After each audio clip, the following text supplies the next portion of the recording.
The next policy is change management policy. Let's directly jump onto objective. So a change could be a request, a new request coming from client, or there may be some kind of activities internally by the team and they want to raise a change request.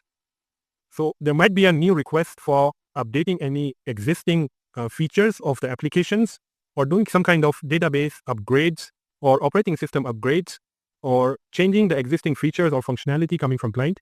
So this should follow all this change management process. So all these things are as of now generic. The scope, it applies to all employees, contractors, third parties, and all the assets controlled by the organization, like hardware and software system. It could be application, database, or network, or cloud, or on-premise environments. So that's on configuration change control. Determine the types of changes to the system that are controlled. So we first determine what is the type of change and is this required, and there is some approval flow. We'll discuss this down. Guidelines. So change management process. Now, once we got a new project, there will be a scope. Once we freeze the scope on a functional specification document, then there might be any changes coming. It may be a functional change or a non-functional change. So we follow this change request form. So this is a sample form. This is change request form. This is downloaded from this website, and you may follow your own templates. So once you got to know, okay, we need this change, then you start filling this change request form and then send for an approval to the next team.